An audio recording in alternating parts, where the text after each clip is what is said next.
and welcome to Raising Digital Citizens 4 out of 5. My name is Søren, and this is Jessica, my wonderful wife and partner in crime, and altogether wonderful little sweet person. Pearson.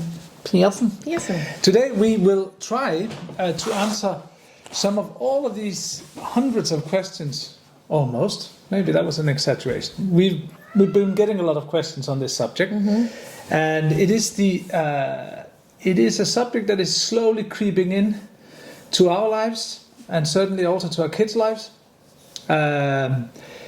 You may have guessed it already, but if not, I can tell you that it has also become a 200 billion industry, and it is expected to double by 2030. We're talking about AI chatbots, and I think most of us have probably been on some sort of AI by now, and I know some people that are already now saying they couldn't live without it. Your kids may also be on it, and it is simply amazing what we can do. It's wonderful, but it's also slightly scary. Yeah. We're not gonna go into anything related to some of the more, let's say, crazier scenarios and fear mongering. We're going to go into very practical tips about what can we do about this as parents. And for that, we have taken the approach of simply asking each other these questions we get from you. So if you want to dive into it, we can. Let's do it. All right, the first one is this one. My 10-year-old loves using ChatGPT to write stories and help with homework. Is that okay? I think it is. It really depends on a lot of factors. Okay. That's what you usually say when you don't know. No. I think it depends on a lot of factors. I think. Generally, I do think it's okay.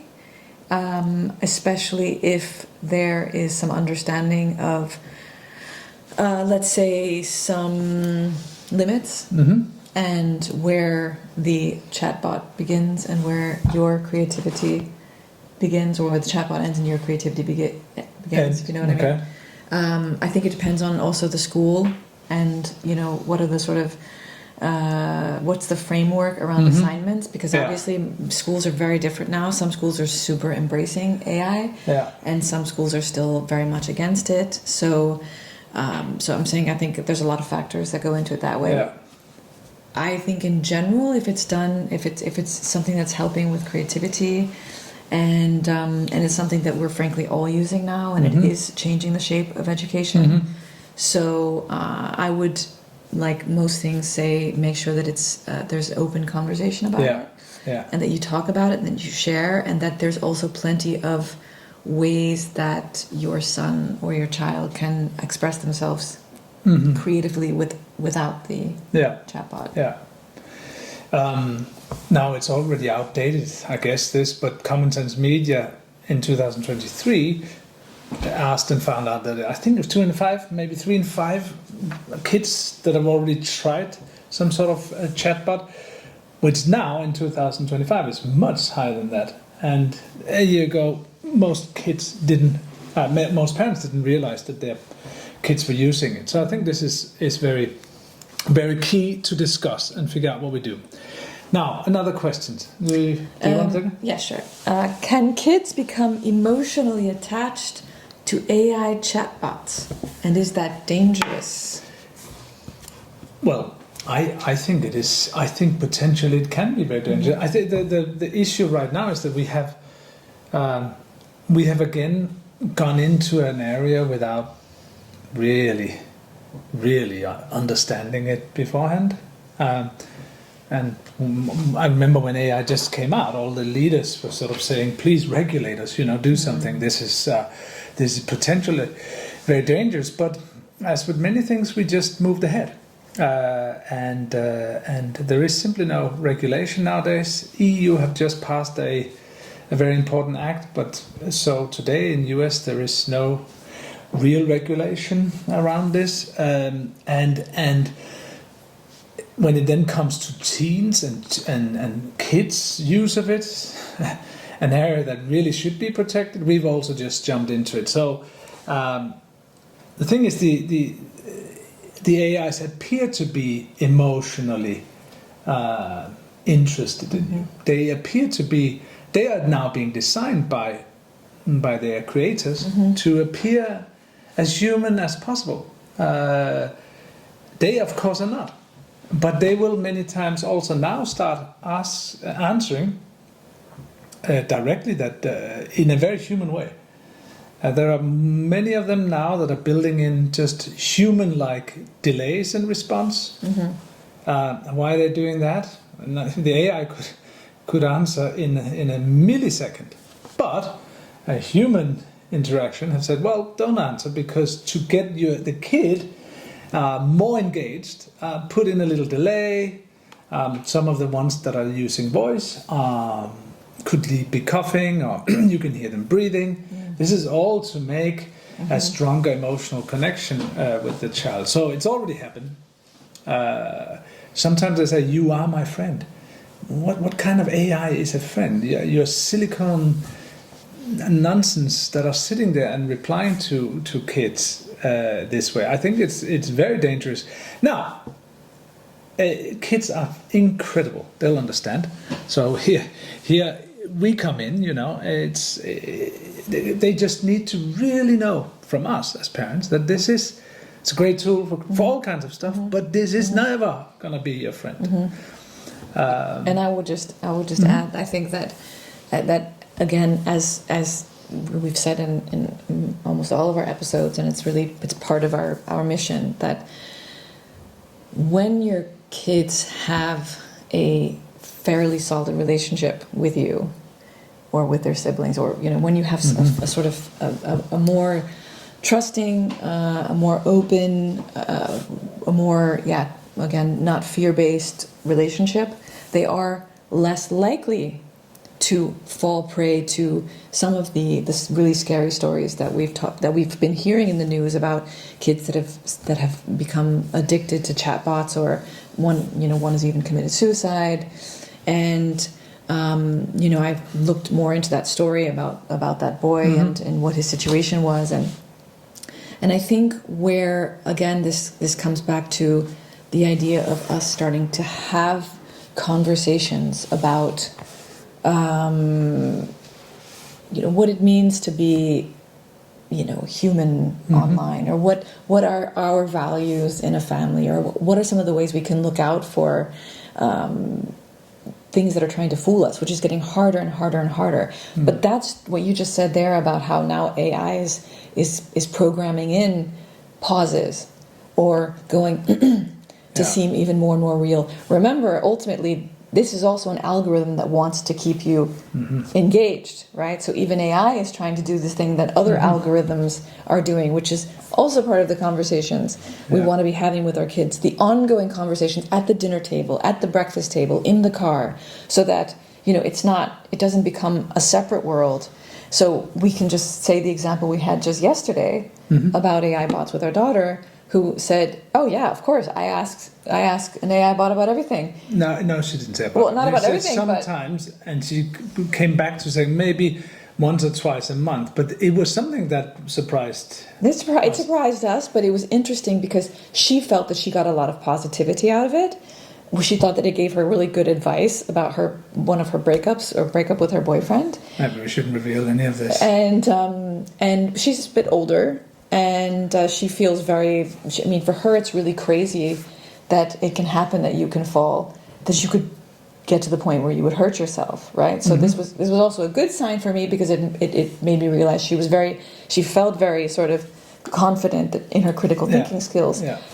And when we shared about that the pause has been programmed in, or that these signs to make them seem more human, she was really fascinated by that. I thought. Yeah. And this is that way that helps us help kids. There's again this thing that you often say when we do and talk to parents about that have used our Raising Digital Citizens cards, is that you get surprised how much they know and how little they know at the same time with many different subjects. So this was definitely one of them. Another question. Yeah. How do I know if an AI chatbot is giving my child wrong or inappropriate answers? Well, I think this is maybe an area where the kids are, at least if you have spoken to them or what they hear in school, that they should be critical. Just like you do if you do a normal search or if you look up some reference, you should be critical. The issue with AI and AI bots is that they are so extremely confident. I mean, I myself have fallen prey completely in a stew in more than one time. Just thinking, well, with that kind of confident reply, I don't need to check anymore. And then, I should have checked. So can I just say then, just a quick caveat there, is that how do we know that they're giving the right answers? We don't. You can't 100% count on it. So when it actually matters, when it's about some important piece of information that you need for something, double, triple check, learn about where better sources are, learn about where you can, and cross-reference, because you can't. I mean, OpenAI, the makers of ChatGPT, themselves have said that sometimes it seems that it can just hallucinate. It's so eager to provide the right question that it will come up with details of facts that don't exist, which is scary when it's delivered with such confidence. So you can't. Yeah, you can't. You can't. No. You have to, if it comes to some kind of really important information, and that can be emotional, that can be, our cat wants to weigh in here, that can be emotional, that can be for a project, that can be for something for work, you want to triple check. And this is another good thing to talk to kids about, in terms of what are good sources, where are other sources to look up different things. And that can be emotional, that can be again, work-related, school-related, etc. And our cat had something to weigh in on that, but it's a fully AI-generated cat. It's to keep your attention. Yeah, it's a cat video. So are you as well, right? Shall we do the next one? I'll get the cat. You read. Okay. What about privacy? Is my child's data safe with these tools? Say hi. Hi. I think that one's easy to answer because. Okay, that's great. Sorry about that. It's easy to answer because I hope that you by now have taught your kids never to put in things about their address, their name, not to talk to complete strangers, use the filters, the parental guides there are on that. And I think that the same goes for chatbots. Of course, if a chatbot really asks you, you need to probably warn your child about that as well, because one thing is to not do it in a proactive way. Another one is if a chatbot directly asks you, and I can see that happening. Let me help you with this. Put in your details here, right? And I will sort it out. So I think we have to be really careful about. And I would say, again, here's another opportunity to encourage, just generally also good values in the home and also through in the digital world. I say it again using the cards because the cards help. Help you have these conversations in a long-term playful way. And why does this matter? Because even in something like a chatbot where, I've read that you can, it's not just nice chatbots. You can also, you have these characters now. Yeah. Where you can make a bully or you can make a mean person. Yeah. And then you start putting in some of, maybe you're saying mean things or you're saying things that you would never want anyone else to read, actually. And of course, kids do things and they make mistakes. And this is both in the real world and in the digital world. So why it's important to keep talking about, I think, what it means to be a decent person in general is because this can also show up digitally and harm them maybe some way digitally down the line in their schooling, in their jobs. And not to make it too big and philosophical, but as AI becomes more and more a part of our life, we are also training it with what we're putting into it. Yeah. You know what I mean? Yeah. So I just think it becomes more and more and more important that we have this human connection, these human conversations, and the understanding that what you put out there is forever. Yeah. And this is real, to the point, parenting advice. Talk to them about this. Maybe say if you wouldn't say this to a stranger, don't say it to an AI bot. And really enforce this. This is an area where there shouldn't be too much. There isn't too much gray zone in this. But just again to say that there are some regulation in terms of age. But it's not enforced. Yeah, and it is becoming more and more, and there's a lot moving on legislation. We know from Common Sense Media, they've just helped pass a law in California where they are getting some age regulations on AI, and it is, people are working towards it, and we always say we agree with legislation, we agree with that. And it doesn't exclude that our kids are still going to be exposed to it, that, I forget the statistics, but it's very high number of kids that are on it. They have older siblings, they're around friends that have older siblings, and we want to keep those human friendships interactive. So again, I think if we want to help empower them and protect them truly with their own knowledge of what's right and wrong, start early, have the conversations, keep the conversations going, use the dinner table, use the car for these opportunities too. It's funny how I programmed you, right? As in, most bots just come up with an actual answer, right, with numbers.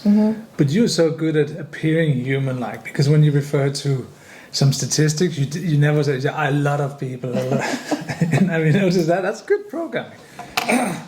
Oh, I get it. Okay. Yeah. Anyway. Can I read a last question? Yes, please. There were many variations on this question. This one we took here said the following: is it bad if my child prefers chatting with an AI over real people? Yeah, I mean, again, I would, as I preface many of my answers, it really depends on the situation. It depends on the age of the child. It depends on what this means. It depends on what are the other signs. If they're showing signs of very unhealthy signs otherwise. So this is all going... This is a package. This is not just one because kids do have phases. Something can be exciting, whether that's a game, whether that's, it could be something in person. It could be there are times where maybe it's very exciting that they've just discovered something really cool. But if they are sullen, withdrawn, not sharing anything, their appetite is affected, super moody, then we need to, I think, dig into it a lot more. And probably also, I don't know, want to be sounding too alarmist, but I think kids sometimes also know what to say to not scare their parents off. So I think in this thing, we need to dig a little bit deeper and help them, because how many kids are really giving you all the insights on their boyfriends or girlfriends and how they feel, and they don't. So are they going to do it if they start falling in love with a chatbot? That would probably be a level of embarrassment as well. So I think if we can get at the question in a more curious way, so what are you using? How is it? Is it fun? To sort of suss if they have understood really and clearly that there is something that's human, that there's something that isn't, and they know how to use it.